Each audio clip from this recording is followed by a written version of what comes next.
দেখছেন AGT live 24/7। তন্ত্রশীল মহোদয় রয়েছেন, অন্যান্য বিশিষ্ট জনেরা, তপশিলি জাতি কল্যাণ দপ্তরের মাননীয় অধিকর্তা শ্রী জয়ন্ত দে মহোদয় সহ আরও বিশিষ্ট জনেরা এবং অন্যান্য আধিকারিকরা রয়েছেন।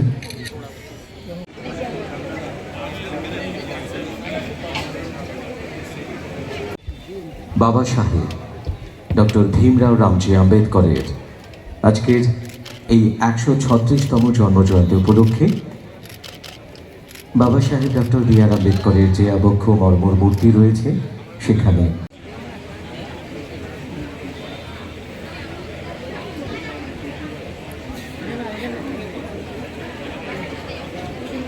ওনার অবদান যথেষ্টই গুরুত্বপূর্ণ এবং পুষ্পার ঘর্পণের মধ্য দিয়ে গভীর শ্রদ্ধা জ্ঞাপন করছেন আজকের অনুষ্ঠানের মাননীয় প্রধান অতিথি, রাজ্যের তপশিলি জাতি কল্যাণ মৎস্য প্রাণী সম্পদ বিকাশ দপ্তরের মাননীয় মন্ত্রী শ্রদ্ধেয় শ্রী সুধাংশু দাস মহোদয়, আজকের অনুষ্ঠানের সম্মানিত অতিথি রাজ্যের স্কুল কলেজ এনসিসি ইত্যাদি দপ্তরের মাননীয় মন্ত্রী শ্রী কিশোর বর্মন মহোদয়, অনুষ্ঠানের সম্মানিত অতিথি ত্রিপুরা বিধানসভার মাননীয় সদস্যা শ্রদ্ধেয়া শ্রীমতী মীনা রানী সরকার মহোদয়া, সেই সঙ্গে রয়েছেন পশ্চিম ত্রিপুরা জেলা ভারতবর্ষের মহান ব্যক্তিত্ব, সংবিধান প্রণেতা, সমাজ সংস্কারক, বিশিষ্ট ব্যক্তিত্ব ডক্টর বি আর আম্বেদকরের জন্মজয়ন্তী আমরা উদযাপন করছি এসসি ওয়েলফেয়ার ডিপার্টমেন্টের পক্ষ থেকে। তো আজকের এই বিশেষ দিনে আমি প্রথমেই ডক্টর বি আর আম্বেদকরের প্রতি আমার বিনম্র শ্রদ্ধা এবং সম্মান নিবেদন করছি। ডক্টর বি আর আম্বেদকর শুধুমাত্র সংবিধান প্রণেতা বা ভারতবর্ষের একজন বিশিষ্ট আইনজীবী বা ভারতবর্ষের স্বাধীন ভারতের প্রথম আইনমন্ত্রী এমনটা নয়, তিনি প্রতিটা ভারতবাসীর জন্য একজন অনুপ্রেরণার স্রোত। তিনি প্রতিটা দলিত ব্যক্তিত্বের জন্যে একটা আলাদাই শক্তি, তিনি আমাদের প্রতিটা ভারতবাসীর জন্য অনুপ্রেরণা। তাই ওনার মতো ব্যক্তিত্বের জন্মদিবস উদযাপন করা আমাদের কাছে সত্যিই গর্বের বিষয়।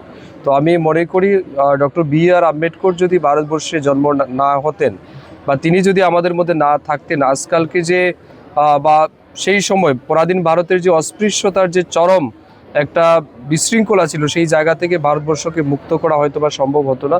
এবং আজকে যেভাবে বিশ্বের সর্ববৃহৎ গণতান্ত্রিক সংবিধান তিনি আমাদের সামনে দিয়ে গেছেন, তিনি আমাদেরকে উপহার দিয়েছেন, এটাও আমাদের জন্য অনেক বড় বা বাড়তি পাওনা।